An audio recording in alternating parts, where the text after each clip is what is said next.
Ce film est le coup de pied au cul dont le cinéma français a besoin. Bonjour à tous, je suis Critique Masqué, bienvenue dans cette critique à chaud des cinéphiles, le film de Maxime Solito, qui est donc un documentaire qui n'est pas vraiment sorti en salle, mais par contre qui est disponible sur Vimeo en VOD, donc vous pouvez le louer ou l'acheter.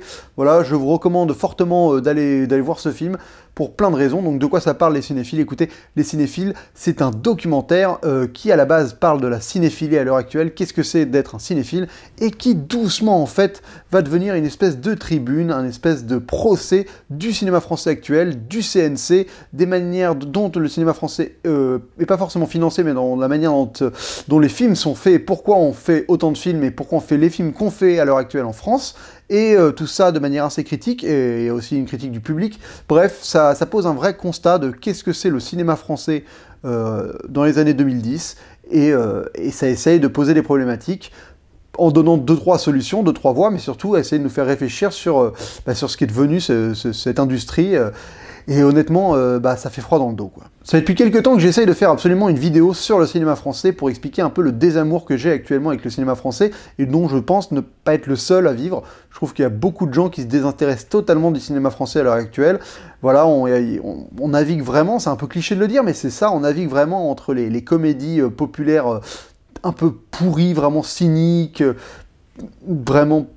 faites de manière dégueulasse, quoi, des trucs comme Cendrillon qui va sortir bientôt, Aladdin, Gangsterdam, le truc avec les Roms, là, à bras ouverts, voilà, donc c'est genre ces espèces de films, même Les Tuches, voilà, qui est genre le carton au box-office, donc on a ces énormes blockbusters français qui sont des comédies, mais...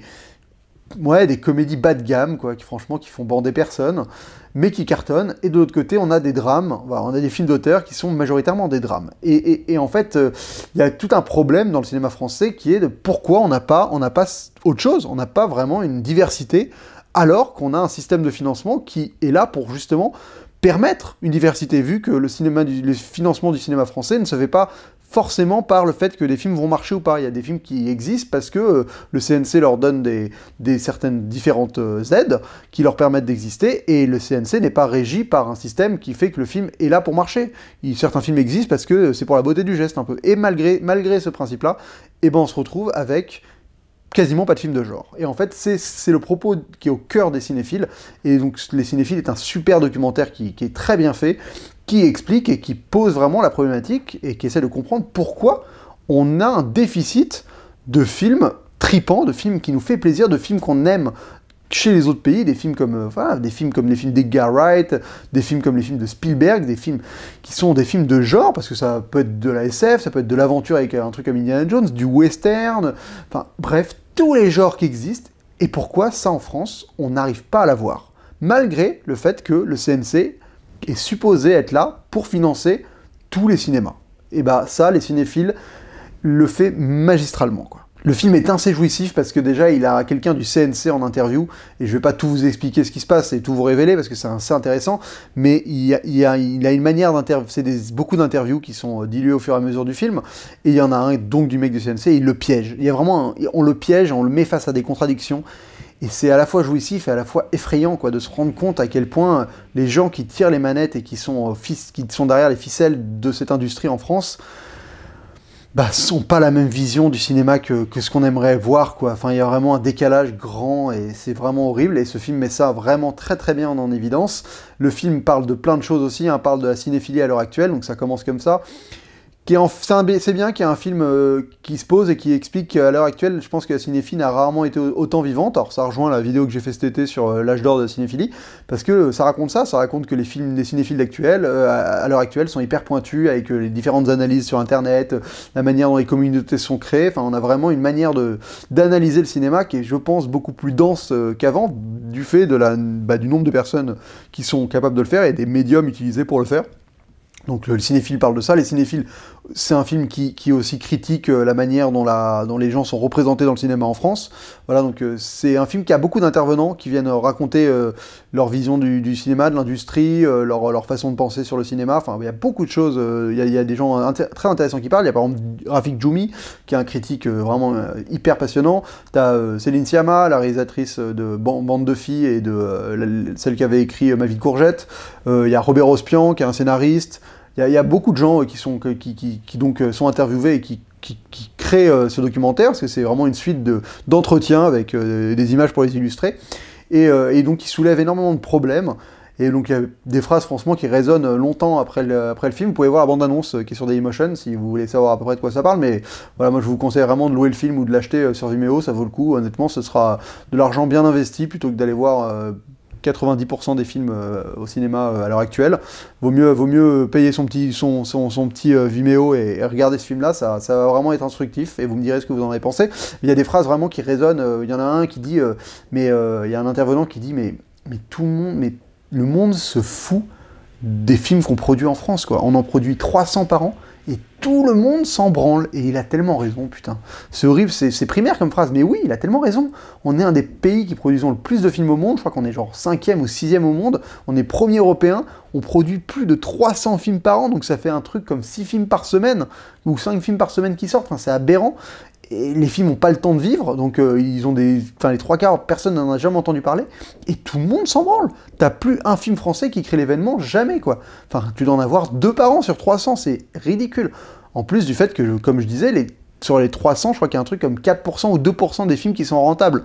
C'est genre ridicule le pourcentage, donc on fait même pas des films pour faire de l'argent. Si c'était la motivation première des gens qui font le cinéma en France, ça expliquerait ce manque d'ambition et ce manque surtout de films de genre, quoi, des films d'horreur, des westerns, on a tellement de choses à explorer dans le territoire français avec notre histoire, notre patrimoine, nos paysages, qu'on pourrait faire de la SF à la française, des films médiévaux, on pourrait avoir un genre comme le western a été un genre, on pourrait avoir le genre médiéval, quoi, et ça n'existe pas du tout. Des films d'horreur, des films de zombies, des films d'aventure, on a quasiment rien, on a rien de tout ça, et en plus on fait des films qui ne marchent pas.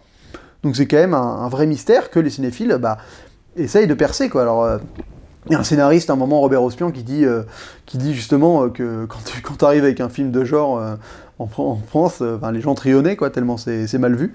C'est horrible, quoi. C'est vraiment assez déprimant.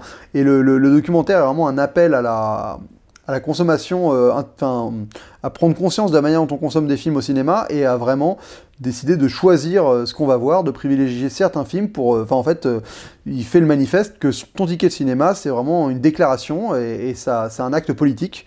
Et donc, il faut aller voir le peu de films qui valent le coup d'être soutenus pour orienter l'industrie dans le sens qu'on aimerait qu'elle s'oriente, quoi. Donc c'est vrai que cette année, il y avait peu de films, si on suivait cette démarche, il y avait vraiment peu de films français à aller voir qui méritaient peut-être qu'on paye vraiment notre ticket pour orienter le cinéma dans une certaine direction, celle qui nous plaît, quoi. Et voilà, donc après, voilà, moi je prends pas ça pour un cas personnel, je fais des critiques, j'essaie d'avoir plusieurs trucs, même si finalement cette année je suis allé voir très très peu de films français. Je crois que j'ai dû en aller voir quasiment 5 à peine, donc voilà, c'est assez peu. Mais en tout cas, voilà, si vous devez en voir un à l'heure actuelle, je vous invite vraiment à voir les cinéphiles. Je fais pas une vidéo promo où je connais le mec, voilà, je l'ai interviewé une fois, mais on se connaît pas personnellement plus que ça. Je le suis sur Twitter, il est extrêmement intéressant, c'est Captain Marv sur Twitter. C'est vraiment un mec passionnant, qui est politiquement assez engagé et qui est quelqu'un qui fait remuer les choses, mais donc c'est pas du tout une vidéo en mode ouais, c'est un pote, je veux promouvoir son film parce qu'il est cool et tout.